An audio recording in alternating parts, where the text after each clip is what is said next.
Today we're taking a look at these MLB matches, which are happening on Tuesday, September 13, 2022. And giving you match breakdowns, betting tips and predictions in general on these games. Welcome back to High Stakes, let's get straight into it. Also, don't forget to subscribe to get notified as soon as we release these sport prediction videos, and if you would like more betting tips and predictions, then check out our Patreon in the link down below. Our new Patreon is a way for us to help you improve your chances of making more money. Multiple plans are available for each and every one of you. You can get 30 extra betting picks all the way up to 360 extra betting picks per month. Stop wasting hours of your time searching for bad betting picks that ends up costing you a lot of money. Join the High Stakes Patreon now and get the best betting picks. Going back to our video, we will give you 2 betting picks for each game, a team pick and a total pick based on facts and detailed explanation.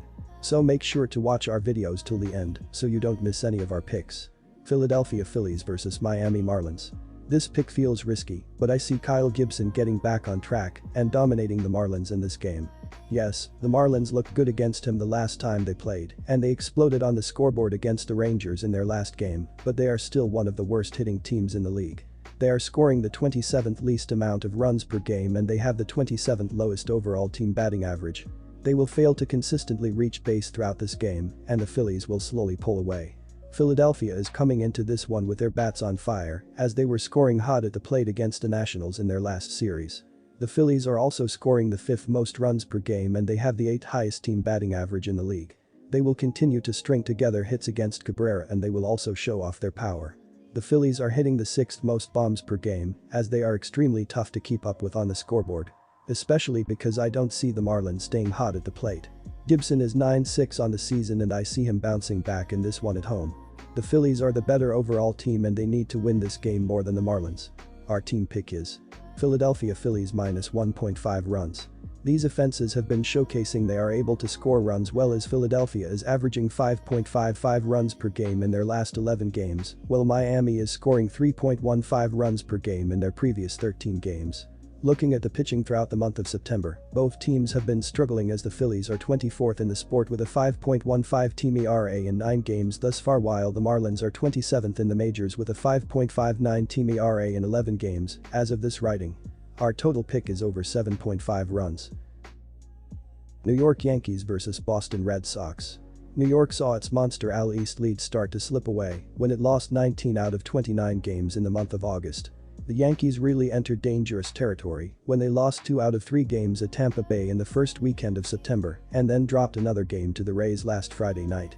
New York was able to bounce back with a pair of dominant victories over the Rays on Saturday and Sunday, which likely sealed the division crown. The Yankees are 5.5 games ahead of Tampa Bay in the AL East heading into Tuesday night slate, and they do not have any head-to-head meetings remaining in the regular season. Boston has been unable to avoid lengthy losing streaks this season, which is ultimately going to be the reason the Red Sox are not in the playoff bracket. They have gone on 5 separate skids of at least 3 games since the All-Star break, with one of them coming last week. Boston was swept in a series at Tampa Bay and then dropped its series opener at Baltimore before responding with a 17-4 win on Saturday and a 1-0 win on Sunday. The Red Sox are still 10 games back of the final AL wild card spot though, so they will likely be eliminated from playoff contention next week. I am surprised by how cheap New York is on Wednesday night, especially with this pitching matchup. Bello has not been good during his rookie season, and his 5.79 ERA is likely to rise even more against one of the toughest lineups in the majors. Cortez is making his second start since returning from the injured list, and he looked solid in his first game back. He has been an excellent starting pitcher this season, so I am thrilled to get the Yankees at minus 135 in this spot. Boston is about to be eliminated from the playoffs, while New York is on its way to locking up the AL East, so any motivational edge goes to the Yankees. Our team pick is New York minus 135. At Fenway Park, and with Montes and Bello starting, I like the over here as I expect the offenses to score a ton of runs. In the 13 games they have played before Tuesday's game, they are averaging 10.1 runs per game and have gone over 8 runs 8 times. In Montes' last 5 starts he is averaging 0.57 runs per inning, while Bello is averaging 0.42 runs per inning. While in New York's last 10 games they are averaging 7.9 runs, while Boston is averaging 8.9 runs per game, so take the over here as I expect both Montes and Bello to give up a ton of hard contact and home runs. Our total pick is over the total. Tampa Bay Rays vs Toronto Blue Jays. The Rays lead the Orioles by 5 games for the final wild card spot, but they would like to end their current cool spell. Tampa Bay has lost 4 of its last 5 games, which includes Tuesday's doubleheader. Prior to the recent 5-game stretch, Tampa Bay had won 5 games in a row. The Rays went 1 for 8 with runners in scoring position in the opening win, but Randy Arozarena led the way with 2 RBI, improving his team lead to 78. Jeffrey Springs tossed 6 shutout innings and got the win. In the second game of the doubleheader, the Rays reliever Colin Poche took the loss, allowing 4 runs in 0.1 innings. These teams have been even throughout the season, and the odds makers see it the same way.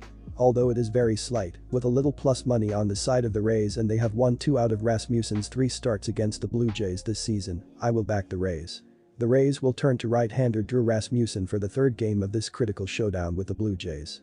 He delivered a stellar performance in last Friday's win over the Yankees, racking up 10 strikeouts over 6 shutout innings in an impressive game. The right-hander gave up 6 hits on the night, all of them singles, and did not walk a batter. According to basabalsavan.com, he gathered a staggering 22 swinging strikes on 94 pitches in the ballgame, 15 of those on his cutter, while posting a CSW of 32%. Tampa is in a dogfight for the American League wild card with the Blue Jays, but the Orioles beginning to fade, 5.5 games back, so it looks like both clubs will be able to make it, and barring a huge meltdown. They have suffered some serious injuries this year to some of their best arms, including Shane Baz, but they have remained afloat. Ross Stripling will get the start for Toronto in the third game of this series. He held the Rangers to 2 runs in 6 innings in a no-decision Friday in his last appearance. Stripling left with a 1-run lead, but it was lost in the 8th inning before the Blue Jays went on to win the game 4-3. It still goes as Stripling's 5th straight quality start since he came off the injured list last month, and he has been an excellent piece of the Jays' rotation this season. Toronto has been elite from the plate this season, which is the primary reason why they are in the wild card. They are top 10 in most statistical categories. Entering play on Tuesday night, they are top 10 in slugging, on-base percentage, runs per game, and home runs.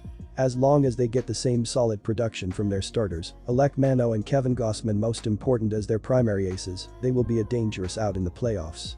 Although both the Jays and Rays are excellent at the plate with timely hits and power throughout both lineups, they have gotten it done this year with quality starting pitching. Tampa Bay has allowed the 5th fewest runs per game this year, while holding a top 5 ERA and WHIP. Toronto has gotten it done at the top of their rotation with Kevin Gausman and Alek Manoah, but Ross Stripling has really done a good job over the last 2 months. I expect the Rays to win this game, but it will be a low-scoring battle dominated by both starting pitchers. The total number has gone under in 4 of Toronto's last 5. Take the under.